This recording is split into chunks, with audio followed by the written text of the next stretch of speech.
Thank you. Even with the micro, I can't speak that loud. So good afternoon, everyone. Can you hear me? Yeah, okay.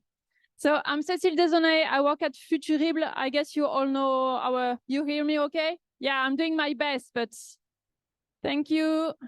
I know we're late, but it's not my fault, so thank you. So I'm Cécile Désaunay. I work for the French think tank Futurible. I hope you all know Futurible, do you? The French think tank? Yes, no, maybe? Do you know Futurible? Yes? Can you hear me? Yes? Futurible, yes or no? Okay, thank you. So we are French, yeah, and I'm welcoming my colleague Pierre-Antoine, who will animate a workshop after me. So we're a French think tank dedicated to foresight, so that's a good thing for you today. And we do a lot of things. We publish a lot of material, a lot of analysis. So I invite you to visit our website, although most our analyses are in French.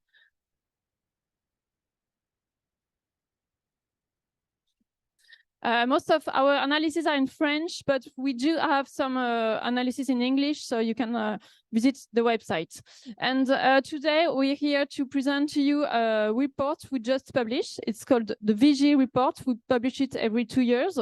And as you can see, it's in French, so sorry about that too. We have a synthesis in English, which I think you can find somewhere near the entrance. We have a spot with Futurible publication, so please feel free to grab one, and you can find it online as well. So the report is not free, but you can buy it if you want.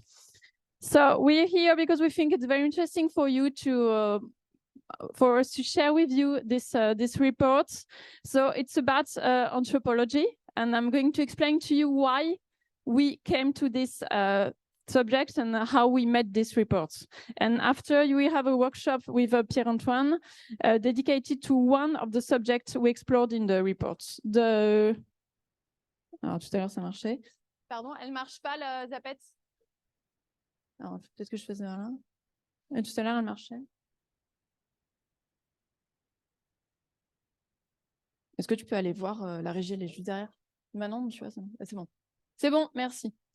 So, why did we write a report about anthropological issues by 2050? Maybe a few words of context. So, we started this report about 2 years ago. And back then, in Futurible, of course, our job is to keep informed of all the things that change in the world. And we were reading a lot of things about all kinds of different transformations, but which, from our point of view, had something in common.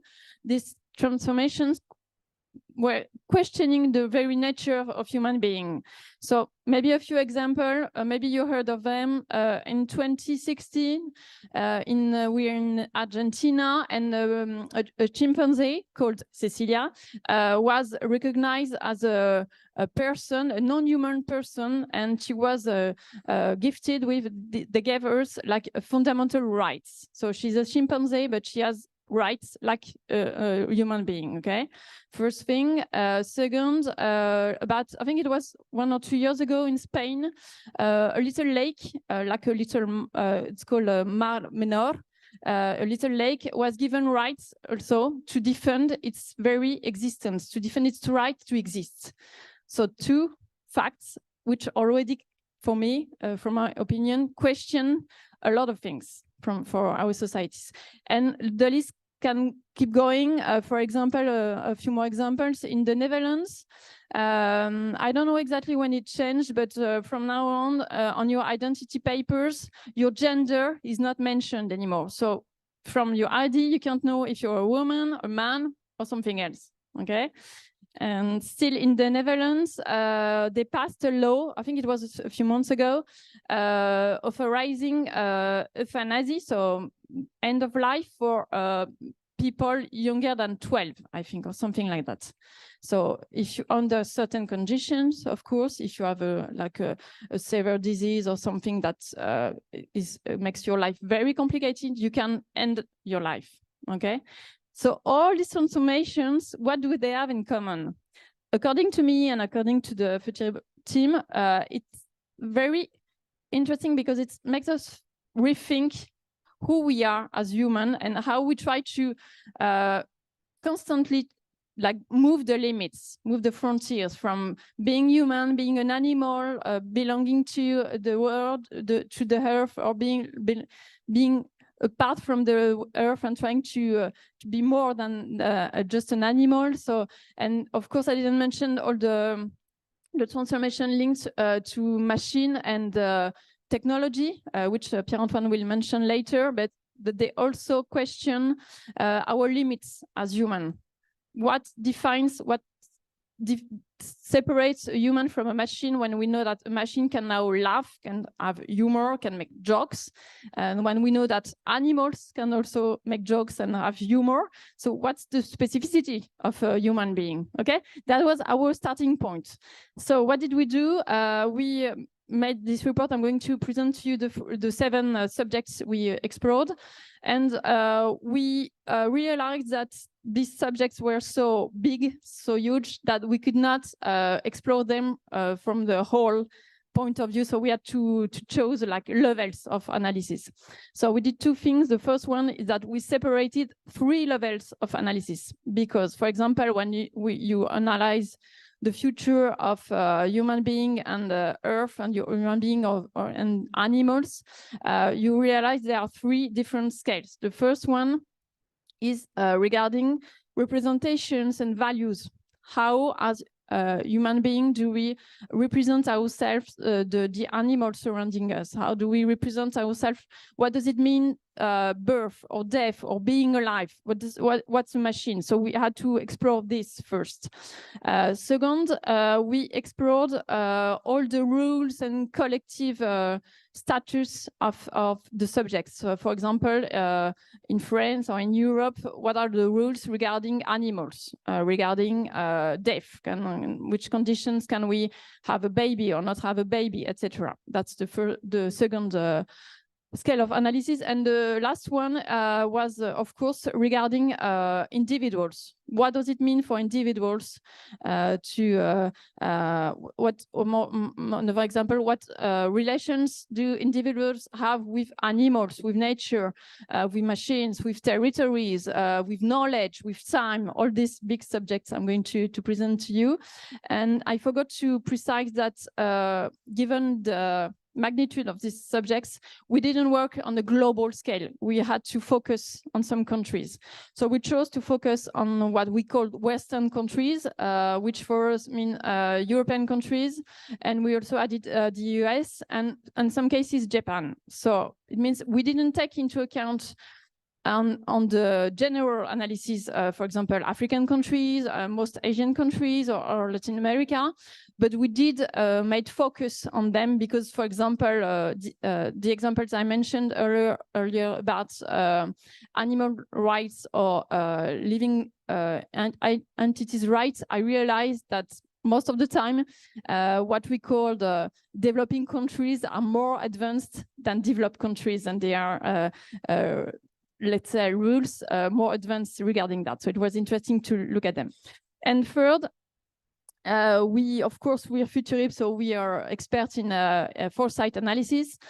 So we did a very rigorous foresight analysis. So that for us, it means it's very important to separate mega trends. So what are the mega trends we can see? And we looked back sometimes 100 or 200 years behind to understand evolutions on a very long scale, very long lifetime. And then we identify like emerging trends and weak signals, more recent, and to understand how things could change. And then we build a few hypotheses for the future. Okay, so that's the methodological part, a bit boring, but necessary for you to understand how we worked. So I'm going to tell you, I'm keeping the suspense a little more about the 7 subjects, but something else I wanted to share with you is that besides the 7 subjects we explored, we think it's very important to take into account that we're looking at 2050. So for the 20 to 30 next years, we are sure that they are like global megatrends, but also major tension at the global scale. Okay, so we identify 3 of this major tension. Most of the time, you will see them as megatrends, but I think it's more interesting to talk about these tensions. So first, the first one is regarding, of course, and it was mentioned in the previous session, the tension between the humanity who keeps expanding itself on Earth, who keeps trying to impose itself on Earth, and of course the limits of the planet. I will tell you more about that a bit later. The second one, it's something maybe you hear less about, but it's maybe it's a bit specific to Western countries. For example, you can find it in China, at least not for now. It's what we call individualization. So it means that we live in societies where free will, individual will, has more and more importance. Today, compared to what your elders and your grandparents were living, you can choose what to believe, you can choose where you belong, you can choose a lot of things in your daily life or in your spiritual life, in your values. And of course, it changes a lot of things. But the interesting part and the tension is that although we have this liberty, we tend to still or often rely on institutions. And although we distrust institutions, we still expect them to help us. And for example, in France, French people are very demanding regarding the state. They want the state to help them, to give them job, to give them money, to give them everything, social protection and everything. So we have this tension between you can do whatever you want, and still I'm waiting. Sorry, I'm waiting for an institution to help me with that. So that's the second tension. It's also interesting regarding responsibilities.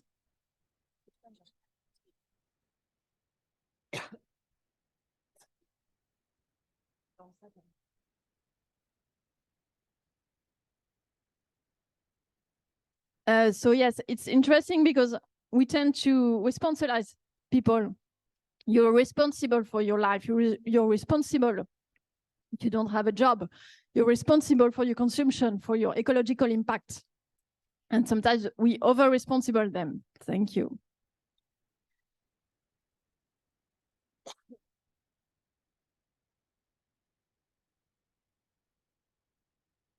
And the third tension, which Pierre-Antoine will work on during the workshop, is regarding the place we give to technologies and machine. For example, I mean, if you look back at the very story of humanity, of humankind, we've always relied on technology, on tools to help us conquer, to help us compensate for our weakness too. And it's very interesting because we keep doing that. Although we know it's not always the answer, although we know that technologies have defaults or can anyway, that they can have issues, we keep relying and hoping that technologies and progress will help and save us. But today, we also see that we came to a point where we also wonder more about the place of technologies and progress in our lives. So that's the third tension.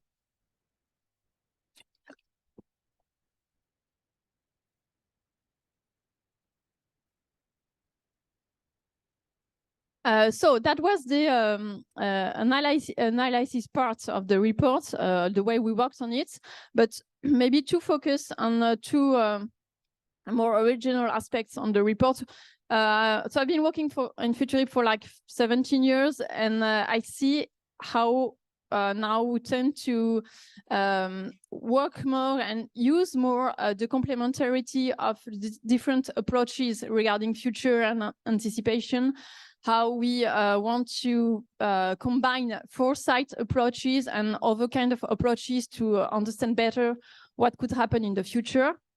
And for this, there are two approaches that we do like in Futurib. The first one is design fiction. So if you stay for the workshop, you will work on a design fiction approach. So I hope you can stay. So design fiction, do you know what it is or not? Who knows about design fiction? Not so many. Okay. So it's a very complementary approach, because what we do is that, as I said, we imagined hypotheses for the future.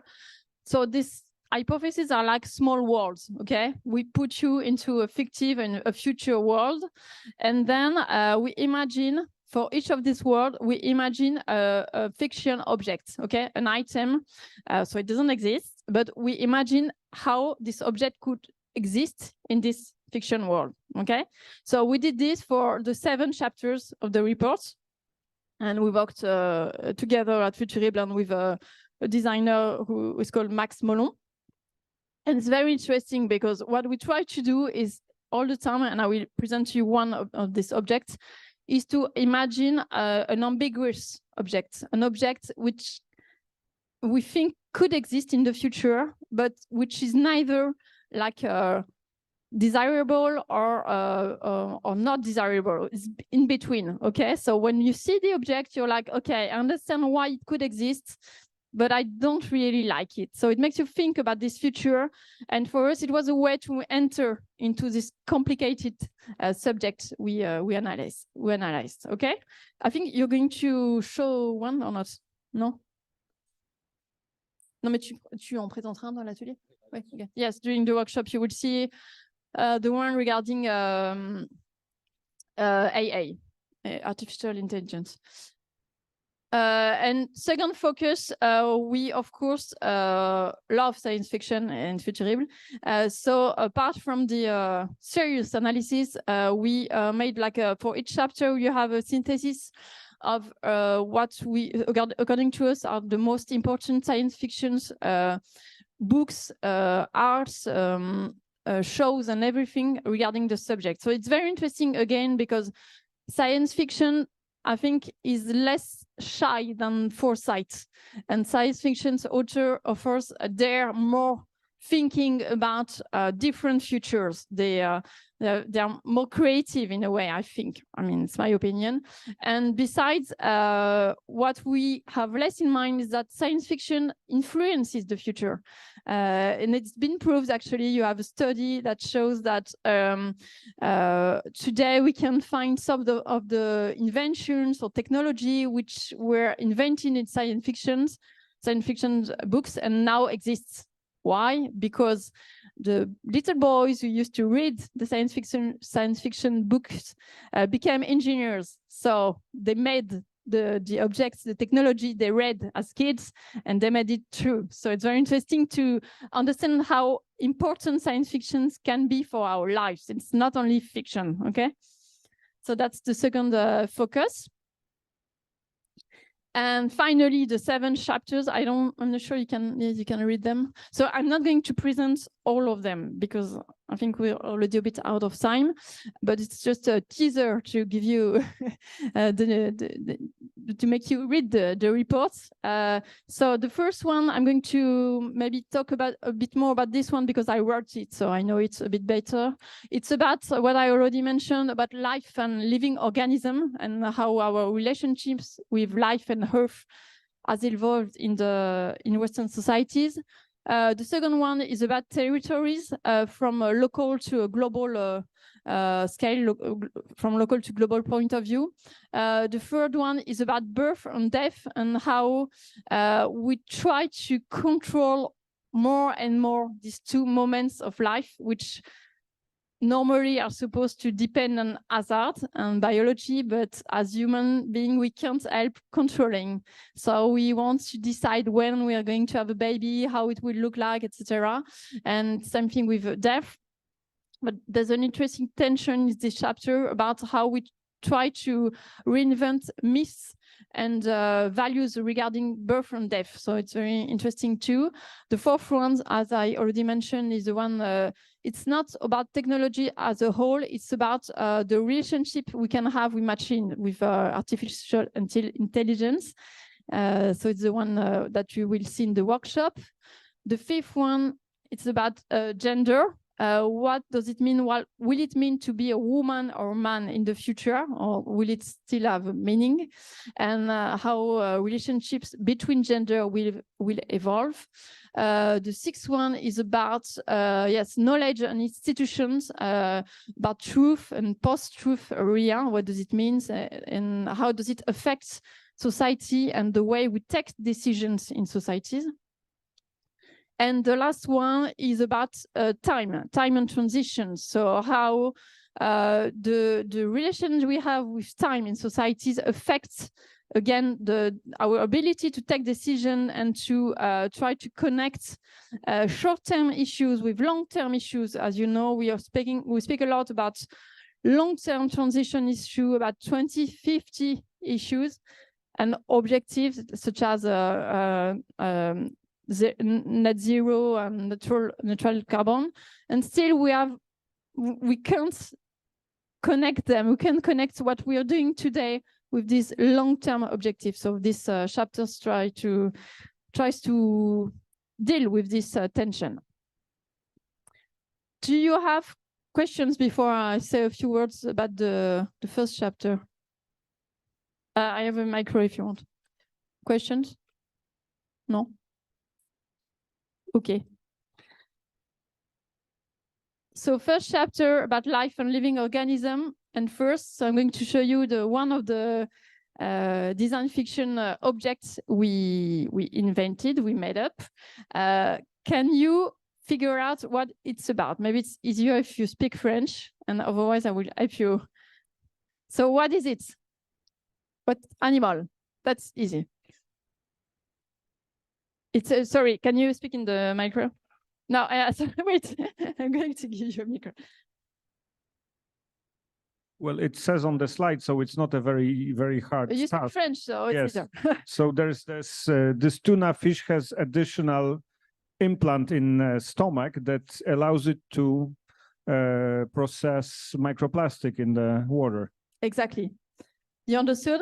What do I win access to this report? Sorry?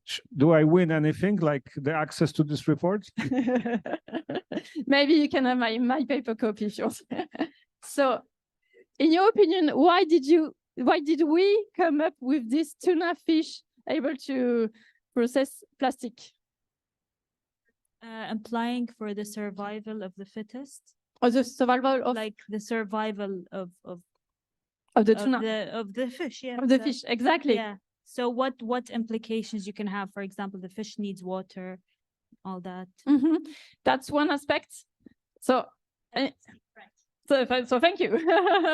No, but it's okay. I mean, it's the idea. So it's an international fish. So in what kind of world are we in with this fish? We're in a world where we couldn't fight the plastic pollution of the oceans. Okay, we are, I don't know, it doesn't say, so maybe 2040, 2050, oceans are still polluted with plastics. And so we had to, again, what I said earlier, we had to invent something. So we invent something which is a fish which can process, digest plastic. Okay. So what does it inspire to? Is it, wow, like great solution? Is it something is it a world you would want to live in? Would we want to eat this tuna fish? It comes along, so there's no plastic anymore in the ocean, but you have to eat the fish. So You understand the idea behind? Okay, so as I said earlier, always something ambiguous. We understand why we came to this idea. We understand how we could invent this fish. And yeah, sure, it could solve the plastic pollution issue in the oceans. But besides, well, it means we have to live with that. We have to maybe eat these fishes, or it means we didn't success in the fighting the pollution. Okay, that's one example. Yeah, I have 2 minutes left, so I'm not sure it's a very good idea to go on with the presentation. But do you have any questions or remarks regarding the report? Yeah, sorry, in the micro again. I think it's on. You spoke about individualism, and I believe you're talking about a community or a society itself, right? And life, basically, individualism. So we make a difference between individualization and individualism. Okay. Individualization means, again, you have a free will. It means you don't depend on communities, on institution for your values, for your religion, for your yeah, that's basically that. Okay. So yeah, Yeah, individualism means you don't care about. So what you were talking about in terms of having the will to take part of what you believe in, but don't you feel that this could be changed with behavior change? Like people will be more prone towards change because it's better for them as a community to change together. Yes, I think it's already changing. Did you guys look into this? Yes, I think it's already changing. Did we mention it? Yeah, I think we do mention it in different chapters. It's already changing because I think we came so far in the loss of common values and shared values that we need to find them again. It's and I think you're exactly in the essence of the report. I think it's a very human need to believe in something and to believe with other people. So I think because we lost that in Western societies, we're trying to find it back and to find other ways. So other kind of communities, but the difference is that now we can, yeah, we're going to finish. We're going to choose our communities. So if you want to go to the workshop, please follow Pierre-Antoine to work on design fiction and society. We have a workshop in the room Imaginaries dealing with artificial intelligence and impacts of AI on society. And we'll have fun because it's design fiction. So be welcome. So if you want to have fun, go with him. Thank you very much for your attention.